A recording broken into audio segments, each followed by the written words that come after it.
Hello students, so we'll solve for one more problem for hire purchase chart. Okay, so let's see here. From the Akash purchased a machine from Apkash company on hire purchase system on 1/1/2010.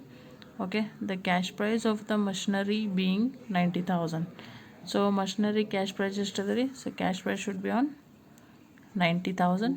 Yes, then the payable for 22,500 on signing the agreement.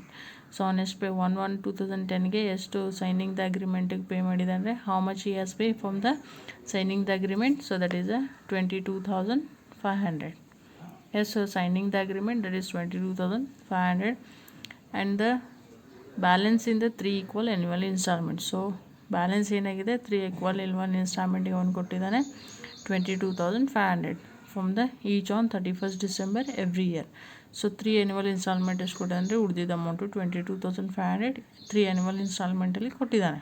So in addition to the above, interest at 10% per annum is also payable to the vendor on the unpaid balance of cash price. So vendorಗೆ ನಾವು 10% interest ಕೊಡಬೇಕು when it is your installment is not paid. So installment not paid ಇದ್ದಾಗ you should have to pay from the 10% interest from the vendor. So they have to told that you have to prepare from the hire purchase chart. Okay, so every information they are given in the problem. From the cost price of the machinery should be 90,000, and he pay from the 22,500 from the signing of the agreement sign ಮಾಡಬೇಕಾದ್ರೆ he has pay from the 22,500, and whatever the balance amount is there, that amount he has to pay from the 3 annual installments. Okay, so that is should be he has pay from the 3 annual installment, that is 22,500. Yes, so then the 10% interest is there. So interest should be at 10% per annum.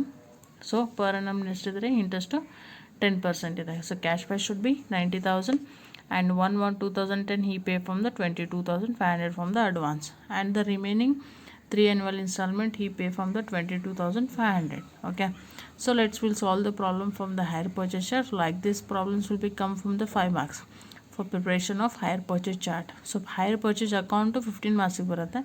Hire purchase chart you have to preparation, that so it will be come from the 5 marks question. Okay, so before see here, so signing of agreement, how much amount is paid. From signing of agreement he pay from 22,500. Yes, for 1/1/2010. So then remaining 3 installment he has pay for how much 22,500. So remaining 3 annual installment ಅನ್ನು ಎಷ್ಟು ಕೊಟ್ಟಿದ್ದಾನೆ 22,500ಗೆ ಕೊಟ್ಟಿದ್ದಾನೆ. S 3 instalment. S 3 instalment ಅಂದರೆ 31st 12/2010 22,500. Yes then 31st 12/2011 22,500. Then 31st 12/2012 22,500. Yes so ಈ has paid advance ಕೊಟ್ಟಿದ್ದು. Okay, ಆಮೇಲೆ ಉಳಿದಿದ್ದು 3 annual ಇನ್ಸ್ಟಾಲ್ಮೆಂಟ್ಗೆ ಇಷ್ಟಿಷ್ಟು 3 ಇನ್ಸ್ಟಾಲ್ಮೆಂಟ್ ಏನು ಮಾಡಿದ್ದಾನೆ 22,000 ರೂಪಾಯಿ 3 ಇನ್ಸ್ಟಾಲ್ಮೆಂಟ್ ಕೊಟ್ಟಿದ್ದಾನೆ. ಅಸೈನ್ಮೆಂಟ್ ಸೈನ್ ಮಾಡಬೇಕಾದ್ರೆ 22,000 ಕೊಟ್ಟಿದ್ದಾನೆ. ಸೊ ಹಾಗಾದರೆ ಇದು ಟೋಟಲ್ ಎಷ್ಟಾಯ್ತು ರೀ 90,000. ಕರೆಕ್ಟ್. ಸೊ 90,000 ಆಯಿತಾ. ಸೊ ಯಾಕಂತಂದರೆ ಅಮೌಂಟನ್ನು ನಾವು ಇನ್ಸ್ಟಾಲ್ಮೆಂಟ್ ಕಾಲಮಲ್ಲಿ ತೊಗೋಬೇಕಾ ಅಥವಾ ನಾವು ಪ್ರಿನ್ಸಿಪಲ್ ಕಾಲಮಲ್ಲಿ ತೊಗೋಬೇಕಾದ್ರೆ ಕ್ಯಾಲ್ಕುಲೇಷನ್ ಮಾಡ್ಕೋರಿ ಅಂತ ಹೇಳಿದ್ದೀನಿ, ಒಂದು ಟ್ರಿಕ್ಸ್ ಹೇಳಿದ್ದೀನಿ ನಿಮಗೆ. ಎಸ್, ಸೊ ಈಗ ಅಡ್ವಾನ್ಸು ಮತ್ತು 3 ಇನ್ಸ್ಟಾಲ್ಮೆಂಟ್ ಪರ್ ಇನ್ಸ್ಟಾಲ್ಮೆಂಟ್ 22,500 ಕೊಟ್ಟಿದ್ದಾನೆ ಅವನು. ಸೊ 3 ಇನ್ಸ್ಟಾಲ್ಮೆಂಟ್ ಕೊಟ್ಟಿದ್ರೆ ಸೊ ಟೋಟಲ್ ಅಮೌಂಟ್ ಎಷ್ಟಾತ್ರಿ ಇದು 90,000 ಆಯಿತು. ಕರೆಕ್ಟ್. ಸೊ ನಿಮ್ಮದು ಕಾಸ್ಟ್ ಪ್ರೈಸ್ ಎಷ್ಟೈತೆ ರೀ ಪ್ರಾಬ್ಲಮ್ದಲ್ಲಿ 90,000 ಕಾಸ್ಟ್ ಪ್ರೈಸ್ ಇದೆ. ಕರೆಕ್ಟ್. ಸೊ 90,000 ಕಾಸ್ಟ್ ಪ್ರೈಸ್ ಇರ್ತದೆ. ಅದೇ ರೀತಿ ನೀವು ಕೊಟ್ಟಿದ್ದ ಅಮೌಂಟು 90,000 ಇತ್ತಂದರೆ, so on that case where you have to take this amount, so 90,000 and 90,000 means you have to take from the principal column here. So principal column ಅಲ್ಲಿ ತಗೋಬೇಕಾ. yes, that is first is interest is not there, so 22,500. so next installment 22,500. so other next is 22,500, then 22,500, so total 90,000. S, so ಅವರು total advance ಮತ್ತು 3 instalment amount ಎಷ್ಟು ಕೊಟ್ಟಿದ್ದಾರೆ ಅದನ್ನು first total ಮಾಡ್ಕೊರಿ. So total ಮಾಡ್ಕೊಂಡಾಗ suppose cost price ಮತ್ತು ಈ total ಮಾಡಿದ ಅಮೌಂಟು ಸೇಮ್ ಇತ್ತಂದರೆ ಆ ಎಲ್ಲ ಅಮೌಂಟನ್ನು ಏನು ಮಾಡಿರಿ ಪ್ರಿನ್ಸಿಪಲ್ ಕಾಲಮಲ್ಲಿ ತೊಗೊರಿ. ಸಪೋಸ್ ಇದನ್ನೆಲ್ಲ ಟೋಟಲ್ ಮಾಡಿದಾಗ ಸಪೋಸ್ ಇದು 1 lakh ಇರ್ತಿತ್ತಂದರೆ, yes, suppose it is coming from the 1 lakh from the total of all the installment and advance, then these amount you should have to take from the installment because the interest is added. So extra amount cost ಪ್ರೈಸ್ಗಿಂತಲೂ extra amount ಹೋಗಿತ್ತಂದರೆ ನೀವೇನು ಮಾಡಿರ್ತೀರಿ, already ಇಂಟ್ರೆಸ್ಟನ್ನು ಕೊಟ್ಟಿರ್ತೀರಿ. So interest ಕೊಟ್ಟರಂದರೆ ಇಂಟ್ರೆಸ್ಟನ್ನು ಏನು ಮಾಡ್ತೀವಿ ನಾವು ಇನ್ಸ್ಟಾಲ್ಮೆಂಟಲ್ಲಿ ಮೈನಸ್ ಮಾಡಿ ತೊಗೋತೀವಿ. ಸೊ ಸಪೋಸ್ ಈಗೇನಿದೆ 90,000 ಕೊಟ್ಟಿದ್ದೀರಿ, ನೀವು ಕೊಡೋದಿಷ್ಟು 90,000. ಸೊ ಹಾಗಾದರೆ ಏನು ಮಾಡಬೇಕು, ಈಗ ನಾವು ಇನ್ಸ್ಟಾಲ್ಮೆಂಟ್ ಕಂಡುಹಿಡಿಬೇಕಂದ್ರೆ ಈ ಅಮೌಂಟಲ್ಲಿ ಏನು ಮಾಡಬೇಕು, ಇಂಟ್ರೆಸ್ಟನ್ನು ಆ್ಯಡ್ ಮಾಡಿ ಈ ಟೋಟಲ್ ಕಾಲಮಲ್ಲಿ ಕೊಡಬೇಕು. Are understanding? Yes, addition of interest ಅಂತ ಕೇಳಿದ್ದಾರೆ. ಅಂದರೆ ಇಂಟ್ರೆಸ್ಟ್ ಏನಾಗಬೇಕು ರೀ, ನಿಮ್ಮ ಅಮೌಂಟಲ್ಲಿ ಆ್ಯಡ್ ಆಗಬೇಕು. Are understanding? Very important tricks year.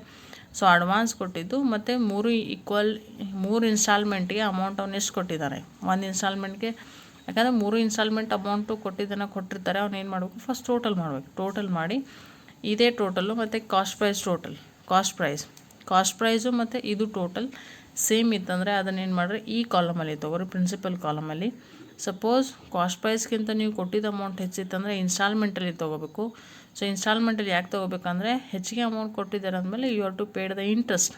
S, so interest paid ಮಾಡಿರ್ತಾರೆ. ಸೊ ಇಂಟ್ರೆಸ್ಟ್ ಪೇಡ್ ಮಾಡಿದ್ದಾನೆ ಅಂದಮೇಲೆ ನಾವು ಅದನ್ನು ಇನ್ಸ್ಟಾಲ್ಮೆಂಟ್ ಕಾಲಮಲ್ಲಿ ತೊಗೋತೀವಿ. ಇಂಟ್ರೆಸ್ಟನ್ನು ಮೈನಸ್ ಮಾಡಿ ಪ್ರಿನ್ಸಿಪಲ್ ಕಾಲಮನ್ನು ತೋರಿಸ್ತೀವಿ. ಎಸ್, ಈಗೇನು ಮಾಡಬೇಕು, ಪ್ರಿನ್ಸಿಪಲ್ ಅಮೌಂಟಲ್ಲಿ ನಮಗೇನು ಬಂದಿದೆ, ಅಮೌಂಟನ್ನು ತೊಗೊಂಡಿದ್ದೀವಿ. ಸೊ ಪ್ರಿನ್ಸಿಪಲ್ ಕಾಲಮಲ್ಲಿ ಅಮೌಂಟ್ ಬಂದಿದೆ ಅಂದಮೇಲೆ ಸೊ ಈಗೇನು ಮಾಡಬೇಕು, ಈ ಪ್ರಿನ್ಸಿಪಲ್ ಕಾಲಮಲ್ಲಿ ಇಂಟ್ರೆಸ್ಟನ್ನು ಆ್ಯಡ್ ಮಾಡಿ ಏನು ಮಾಡಬೇಕು, ಅಡ್ವಾನ್ಸಿಗೆ ಏನು ಮಾಡಬೇಕು, ಇನ್ಸ್ಟಾಲ್ಮೆಂಟನ್ನು ಕೊಡಬೇಕು. Yes, okay, working note you have to preparing for separately, that is not necessary. Okay, in that only I will show how to prepare from the working notes here. Okay, so first year 22,500 means there is no interest from the beginning year, so that is 22,500. so balance ಎಷ್ಟು ಬರ್ತದೆ ರೀ, ಈಗ 22,500 ಕೊಟ್ಟಿದ್ದೀರಿ, ನೀವು ಕೊಡಬೇಕಿಷ್ಟು 90,000. So 90,000 amount ಕೊಡೋದಿತ್ತು, 22,500 ಕೊಟ್ಟರೆ advance. So amount ಎಷ್ಟು ಉಳಿತ್ರಿ, it will B 67,500. So ಕೊಡೋ amount rate balance 67,500. Okay, so balance ಎಷ್ಟು ಉಳಿತು, 67,500. ಈಗೇನು ಮಾಡಬೇಕು, ಇಂಟ್ರೆಸ್ಟ್ ತೆಗಿಬೇಕು. ಸೊ ಇಂಟ್ರೆಸ್ಟ್ ಯಾವಾಗೂ ಎದ್ರ ಮೇಲೆ ತೆಗಿತೀವಿ, ಬ್ಯಾಲೆನ್ಸ್ ಆಫ್ ಕ್ಯಾಶ್ ಪ್ರೈಸ್. ಇದೇನು ಕ್ಯಾಶ್ ಉಳಿದಿರ್ತದೆ ಈ ಬ್ಯಾಲೆನ್ಸ್ ಮೇಲೆ ಏನು ಮಾಡ್ತೀವಿ, ಇಂಟ್ರೆಸ್ಟ್ ತೆಗಿತೀವಿ. So that is 67,500 into 10%. So ಎಷ್ಟು ಬಂತ್ರಿ, that is working note separate ಮಾಡಬೇಡಿ, ಇದ್ರಾಗನ ಮಾಡಿರಿ, ಹಿಂಗೂ ಮಾಡ್ರೂ ನಡೀತದೆ, ಹಂಗೂ ಮಾಡ್ರೂ ನಡೀತದೆ. It will be 6,750. So interest ಎಷ್ಟಾಯಿತು, 6,750. ಸೊ ಇನ್ಸ್ಟಾಲ್ಮೆಂಟ್ ಕಂಡುಹಿಡಿಬೇಕಂದ್ರೆ ಈ ಪ್ರಿನ್ಸಿಪಲ್ ಕಾಲಮ್, ಇಂಟ್ರೆಸ್ಟ್, ಇವನ್ನೆರಡು ಆ್ಯಡ್ ಮಾಡಬೇಕು. ಇವನ್ನೆರಡು ಆ್ಯಡ್ ಮಾಡಿದಾಗ ಅಮೌಂಟ್ ಎಷ್ಟು ಬರ್ತದೆ ರೀ, ಇಟ್ ವಿಲ್ ಬಿ 29,250.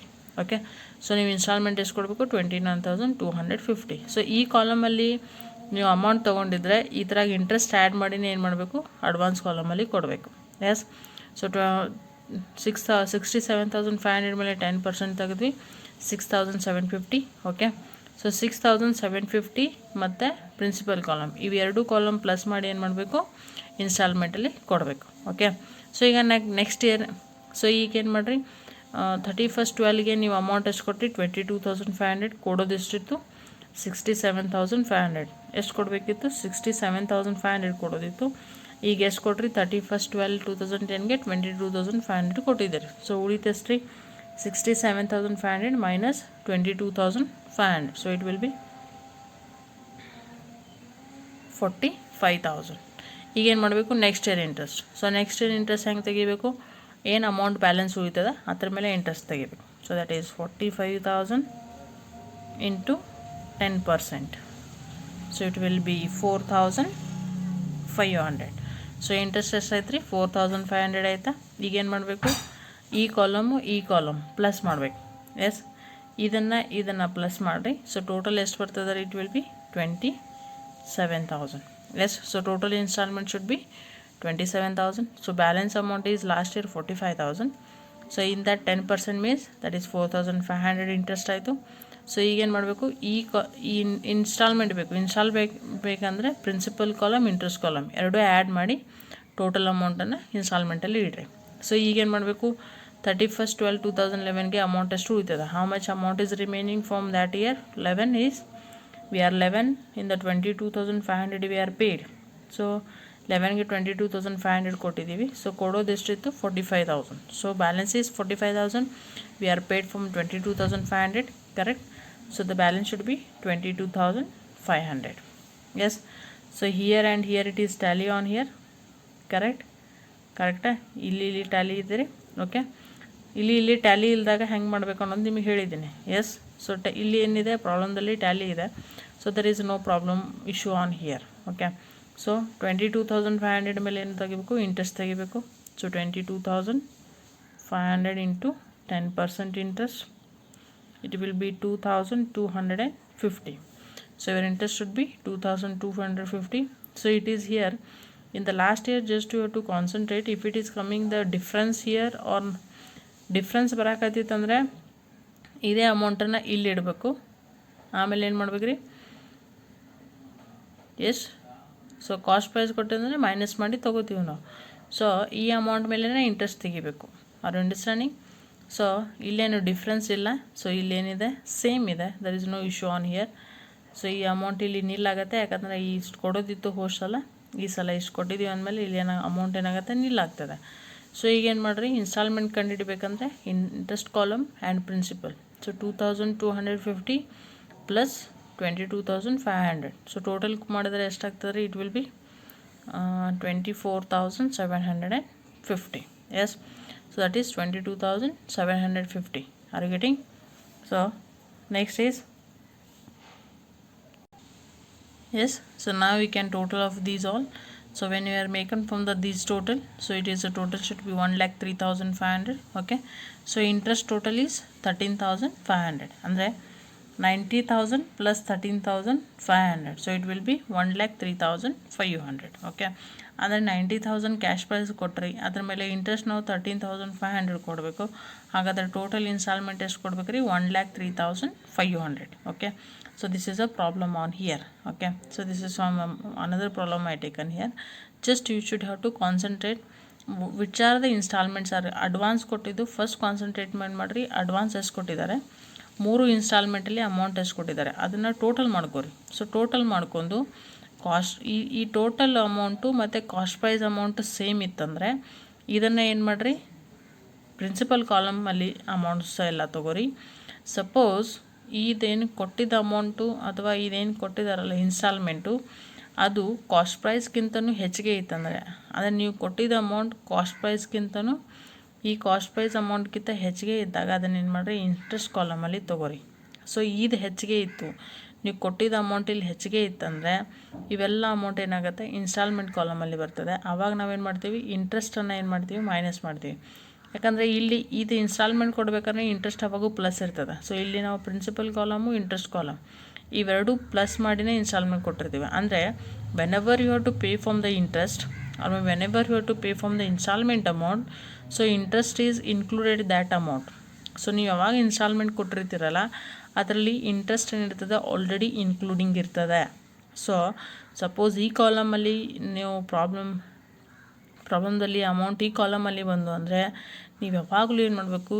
ಈ ಕಾಲಮು ಮತ್ತು ಇಂಟ್ರೆಸ್ಟನ್ನು ಮೈನಸ್ ಮಾಡಿ ಈ ಅಮೌಂಟನ್ನು ಕಂಡುಹಿಡಿತೀವಿ. ಇಲ್ಲೇನು ಮಾಡಿದ್ದೀವಿ? ಇಂಟ್ರೆಸ್ಟ್ ಇಲ್ಲ ಅಂದಮೇಲೆ ಪ್ರಿನ್ಸಿಪಲ್ ಮತ್ತು ಈ ಕಾಲಮನ್ನು ಪ್ಲಸ್ ಮಾಡಿ ಇದನ್ನು ಕಂಡಿದ್ದೀವಿ. Very simple. If you want to principal column ಬೇಕಂದರೆ ಇನ್ಸ್ಟಾಲ್ಮೆಂಟಲ್ಲಿ ಇಂಟ್ರೆಸ್ಟನ್ನು ಮೈನಸ್ ಮಾಡಿದರೆ ಪ್ರಿನ್ಸಿಪಲ್ ಸಿಗ್ತದೆ. ಸಪೋಸ್ ಇನ್ಸ್ಟಾಲ್ಮೆಂಟ್ ಬೇಕಂದರೆ ಪ್ರಿನ್ಸಿಪಲ್ದಲ್ಲಿ ಇಂಟ್ರೆಸ್ಟನ್ನು ಆ್ಯಡ್ ಮಾಡಿದರೆ ಏನು ಸಿಗುತ್ತೆ? ಇನ್ಸ್ಟಾಲ್ಮೆಂಟ್ ಸಿಗ್ತದೆ. Very simple concept here. So like this problems will be come from the 5 marks here. okay, from the preparation of hire purchase chart. yes. So in the next video we will see which one we have to take on here. From the question paper I will one solve, then remaining you can solve it. okay, thank you.